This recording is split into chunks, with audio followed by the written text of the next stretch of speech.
இயேசுவை நம்பினால் உனக்கு என்ன கிடைக்கும் தெரியுமா? பாவ மன்னிப்பு கிடைக்கும். இந்த உள்ளத்திலே இயேசுவை ஏற்றுக்கொண்டால் அவர் உனக்கு சமாதானம் தருவார். இந்த இயேசு கிறிஸ்துவை நம்பினால் உன் கண்ணீரெல்லாம் துடைப்பார்.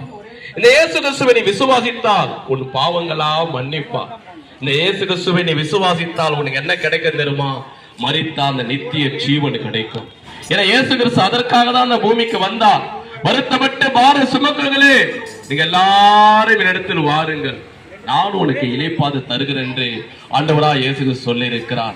அன்பான சகோதர சகோதரிகளே, சமாதானம் இல்லாமல் இருக்கிறீர்களா? நிம்மதி இல்லாமல் இருக்கிறீர்களா?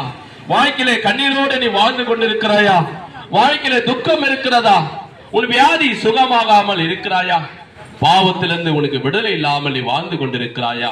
இந்த இயேசுவை நீ நம்பிப்பா, இந்த இயேசுவை நீ விசுவாசித்துப்பா, இந்த இயேசுவை நீ நம்பிப்பா. நிச்சயம் ஆண்டவராய் இயேசு கிறிஸ்து உன் பாவங்களை மன்னிப்பா.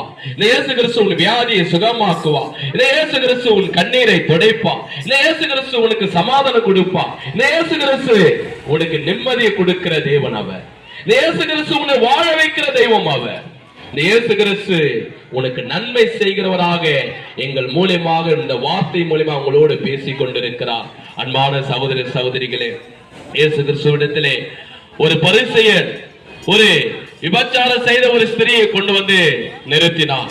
இயேசுவே, இவள் பாவம் செய்திருக்கிறாள், இவள் பாவம் செய்திருக்கிறபடியால் நியாயப்பிரமாணத்தின் பிரகாரம் இவள் மேல் கல்லெறிந்து கொள்ளலாமா என்று பரிசேயன் இயேசுவிடத்திலே கேள்வி கேட்டான்.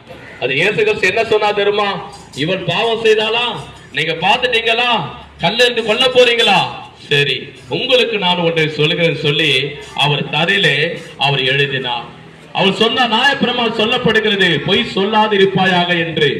பொய் சொன்னா உண்மையில கல்லெறிந்து கொள்ள வேண்டும் சொல்லி நீ அநேகர் இடத்திலே நீ பொய் சொன்னா, இந்த குடும்பத்தை பற்றி, அந்த குடும்பத்தை பற்றி, இவர்களை பற்றி, அவர்களை பற்றி நீ பொய் சொன்னா உண்மையில் கல்லெறியலாமான்னு சொல்லி கேட்டா, அந்த கல்லை வைத்திருந்த பரிசேயன் கீழே போட்டு போய்கினே இருந்தான். ஏண்டா நமக்கு வம்பு, நம்ம இந்த பெண்ணுடைய பாவத்தை சொன்னா நம்ம அந்த பாவத்தை இயேசு கிறிஸ்து கரெக்டா சொல்றாரு, எதற்கு இந்த வம்புன்னு கல்லை கீழே போட்டு போய்கினே இருந்தான். இன்னொருத்தருக்கு எழுதினார், நீ களவு செய்யாதிருப்பாயாக, அதாவது திருடாதிருப்பாயான்னு சொன்னாரு. நீ என்ன செய்த? பக்கத்து வீட்டுக்கு போகும்போது செல்போன் எடுத்து பாக்கெட்ல போட்டுக்கிட்டு யாருக்கும் தெரியாம அழகா வந்துட்டு திருடுனா உண்மையில் கல்லெறிந்து கொள்ள வேண்டும் சொல்லி நியாயப்பிரமாணம் போட்டிருக்கிறது, உண்மையில் கல்லெறியலாமான்னு கேட்டார், எழுதினாரு. அப்ப அவன் நினைச்சான், ஐயோ எதுக்குடா வம்பு, இந்த சரீரத்துல பாவம் இருக்கிறது, நம்மனதோ ரொம்ப நீதிமான், நம்மனதோ ரொம்ப நல்லவன், நம்ம ரொம்ப பரிசுத்தவான், நம்ம ரொம்ப